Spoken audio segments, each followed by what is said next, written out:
Hey everybody, welcome back to What's That All About? So I was watching a movie called European Vacation.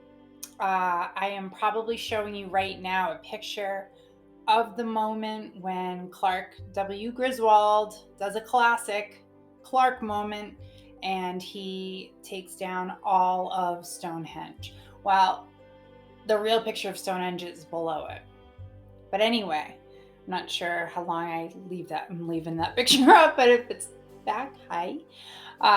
So anyway, that watching that movie made me go, you know what?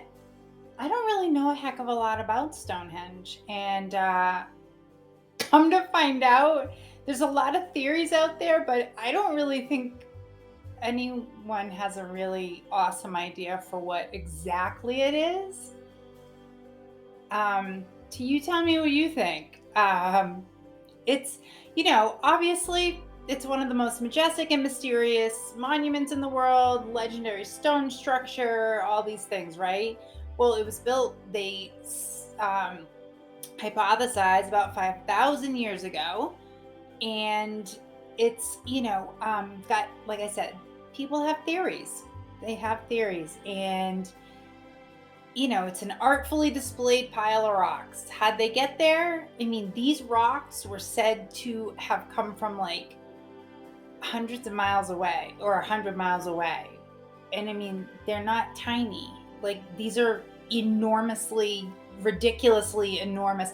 Hey, maybe giants. I was going to do an episode on giants. Then I fell down a rabbit hole on the History Channel. There was a 4-hour special documentary. These two brothers, the Vieira brothers, I believe it was Jim and Bill, and they're from Massachusetts. I'm from Massachusetts originally. So I was very interested, and plus their accents were awesome because that's my accent, and I try to clean it up for this. But it was just nice to listen to it. I'm totally going off on a tangent. Sorry, but anyway, I was going to include giants in this because they're said to have been part of one of the theories, possibly one of the theories. One of the funnier ones, actually. But they never, so they went on this quest, these brothers, for giants all over the United States looking for clues and stuff. And they found a bunch of stuff and legends and myths and all these things. But honestly, they never really found solid proof, like of not solid proof, but anyway, so I just stuck with Stonehenge. So here we are, and that is where I leave you. Okay, all right, here we go. Now it's located in Wiltshire, England. All right, and it like could be built by Druids, aliens. It's all up for debate, right? And among those theories is that it's a place of worship. That seems actually quite logical, and I think maybe one of the leading, theories. I think that's a pretty good one. Now, apparently, it's actually due to the fact that the alignment of the stones and the way the henge opens up in the direction of the midsummer sunrise indicates that the monument was set up for a ritualistic worship of the sun. Kind of makes sense, right? I mean, that doesn't sound like into the crazy town or anything. Now, another theory is that it's an ancient crystal ball, which of course I love a little because it's weird. But more recent studies have revealed that Stonehenge enabled our ancestors to predict celestial events like eclipses, solstices. I always have a hard time with that word, and the equinox. Now, much like our modern day tools that we have for astronomical observatories and stuff, it kind of helps to plan for agricultural things too, for planting of food and crops and all these things.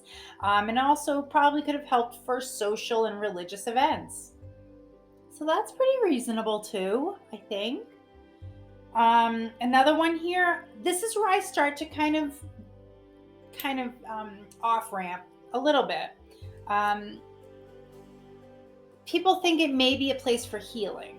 Now, the discovery of ancient human remains in the area um, all had signs of either injury or illness. Okay, and clearly that was to their demise, and that's how they died. Okay, now a lot of people traveled very far, like from Ireland and from Wales and North England, to seek cures.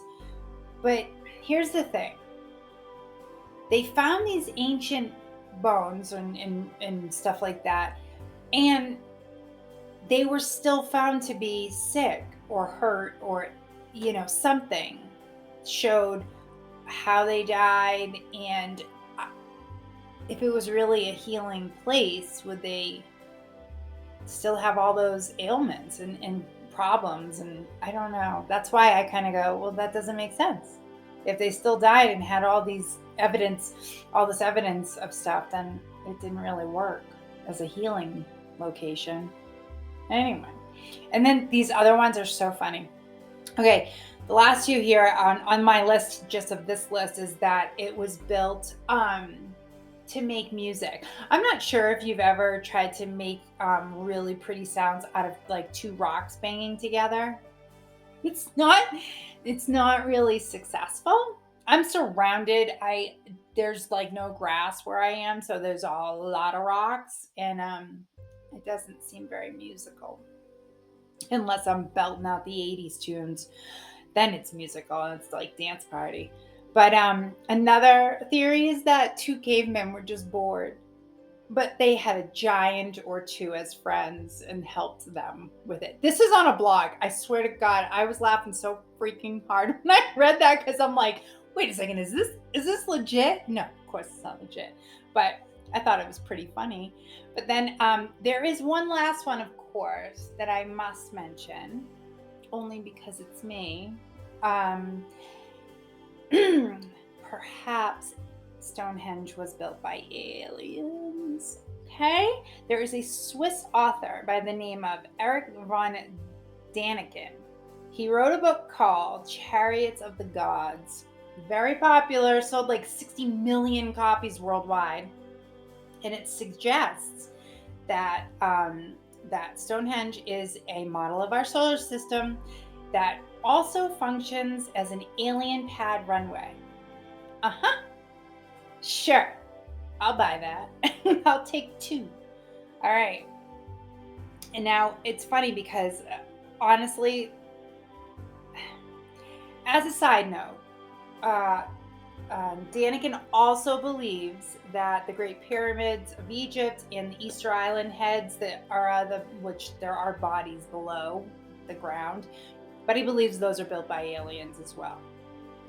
Okay, and then there's also something to suggest, according to Daniken, that Stonehenge shares the same function as crop circles.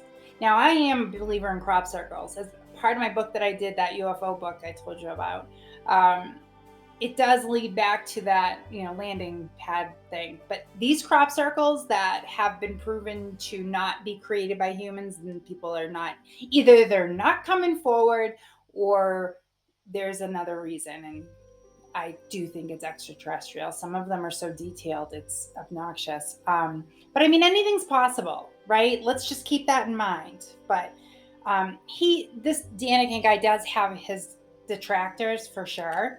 And a lot of archaeologists dismiss his notions, including his wildly popular book, which you should not, shrug at. He made a boatload of money with it.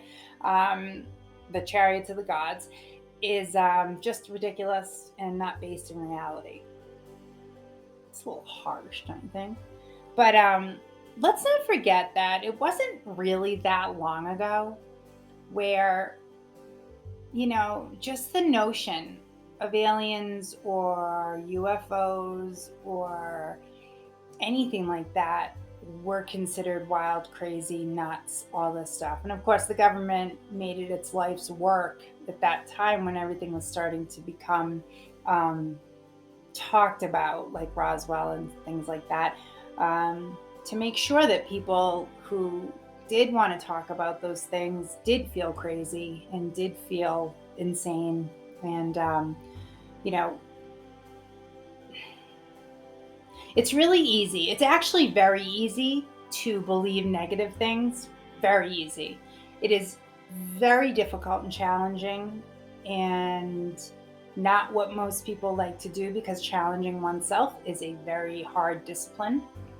But if you choose to open your mind and allow possibilities to enter in, and until you get answers for yourself, just stay open to possibilities. That's it.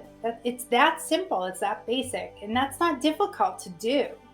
For some people, it is, if not impossible, just about impossible. And that makes me very sad, because I feel like they're missing out on a lot of things that could be coming down the pike for the rest of us. And maybe I won't be around for it. But you know what?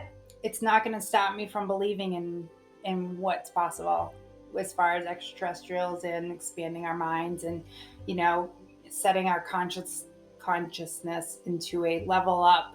You know, I say that a lot, but it's true.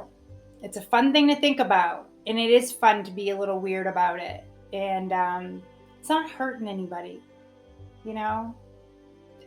Being weird doesn't hurt anybody. It just keeps you kind of in a nice, like state of, you know, it's good to be skeptical, but it's also good to just let yourself kind of run, like let it all flow, man. Just let it all flow. I mean, I feel like Matthew McConaughey is channeling through me or something, but it's like, all right, all right, all right, or something, you know?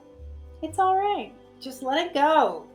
Don't be so nasty and negative and go after people just because they don't share the same, you know, ideologies that you do. It's ridiculous. It's a waste of time. Think about what else you could be working on or doing, rather than go after people, you know, just because they don't agree with you. Maybe I should run for Senate or something. Anyway, to me, they're basic ideas. It's just basic decency. Be nice to people who are nice to you. There you go. And even people who are nice to you, just don't let them have your shine or your sparkle. So anyway, I am going to say see you later for now, and I hope you are staying happy and healthy and stay weird. All right. And yeah, take care. Bye.